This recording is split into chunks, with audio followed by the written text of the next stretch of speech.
अखिलेश बैठेगा कुर्सी के सामने तो ओवैसी उस कुर्सी के सामने पैर पे पैर डालकर बैठकर हक की बात और इंसाफ की बात करेगा। 2027 ఉత్తరప్రదేశ్ అసెంబ్లీ ఎన్నికల ప్రచార హడావిడి అప్పుడే మొదలైపోయింది. అధికార బీజేపీని దెబ్బ కొట్టడమే లక్ష్యంగా ఎంఐఎం అధినేత అసదుద్దీన్ ఓవైసీ వేసిన సరికొత్త పొలిటికల్ పాచిక ఇప్పుడు యూపీ రాజకీయంలో సంచలనం రేపుతోంది. సమాజ్వాదీ పార్టీ అధినేత అఖిలేష్ యాదవ్ తో పొత్తుకు తాను సిద్ధం అంటూ ఓవైసీ బహిరంగంగా ప్రకటన చేశారు. चलो मैं तुम्हारे साथ मिलकर लड़ने को तैयार हूं, तुम तैयार हो? మొరాదాబాద్ లో జరిగిన బహిరంగ సభలో మాట్లాడిన ఓవైసీ యూపీలో మళ్లీ యోగి నేతృత్వంలోని బీజేపీ ప్రభుత్వం అధికారంలోకి రాకూడదనేదే తమ ముఖ్య లక్ష్యమని స్పష్టం చేశారు. తాము విడిగా పోటీ చేస్తే ముస్లిం ఓట్లు చీలిపోయి బీజేపీ లాభపడుతుందని చెప్తున్నారని, అలాంటప్పుడు ఇద్దరం కలిసి ఎందుకు పోటీ చేయకూడదని అఖిలేష్ ని సూటిగా ప్రశ్నించారు. मुखालिफिन को ये भी पेट में दर्द होता कि सियासी जलसे में इसने नारे तकबीर क्यों बोला? अरे क्यों नहीं बोलेंगे?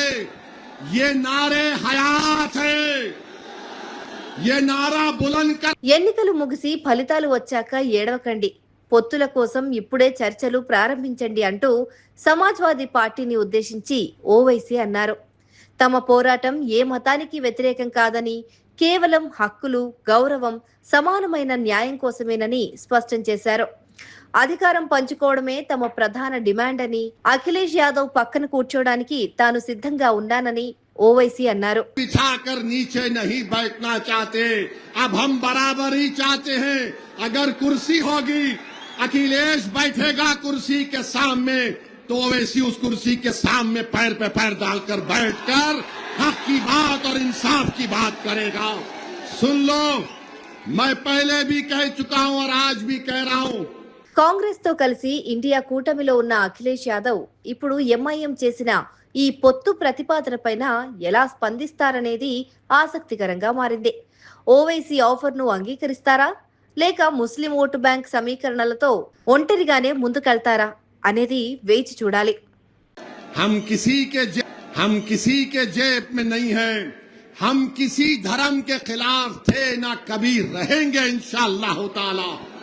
हमारी लड़ाई किसी धर्म के खिलाफ ना थी ना रहेगी। हमारी लड़ाई हमारी इज्जत की लड़ाई है, हमारी लड़ाई हमारे हुकूक की लड़ाई है, हमारी लड़ाई इंसाफ की लड़ाई है, हमारी लड़ाई हिस्सेदारी की लड़ाई है। अब हम दरी नहीं बिछाकर नीचे नहीं बैठना चाहते, अब हम बराबरी चाहते हैं। अगर कुर्सी होगी, अखिलेश बैठेगा कुर्सी के सामने तो ओवैसी उस कुर्सी के सामने पैर पे पैर डालकर बैठकर हक की बात और इंसाफ की बात करेगा। सुन लो, मैं पहले भी कह चुका हूं और आज भी कह रहा हूं, मजलिस नहीं चाहती कि दोबारा भाजपा की सरकार बने उत्तर प्रदेश में। मैं हाथ मिलाने को तैयार हूं, मैं अलायंस करने को तैयार हूं। आज वक्त है, बात कर लो, बाद में रोना नहीं। चुनाव खत्म होने के बाद हम नहीं चाहते कि बीजेपी दोबारा सत्ता में आए। तुम कहते ना कि ओवैसी के लड़ने से हमको नुकसान हो जाता। चलो मैं तुम्हारे साथ मिलकर लड़ने को तैयार हूं, तुम तैयार हो? ये लोग तैयार नहीं हैं, क्या आप तैयार हैं? क्या आप तैयार हैं? क्या पूरा मुरादाबाद तैयार है? क्या आप मजलिस का परचम थामेंगे? तो लगाओ मेरे साथ नारा, नारे तकबीर, नारे तकबीर।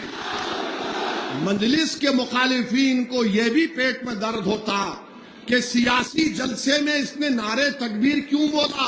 अरे क्यों नहीं बोलेंगे? ये नारे हयात है, ये नारा बुलंद करने से हमारा ईमान ताजा होता है। अगर हम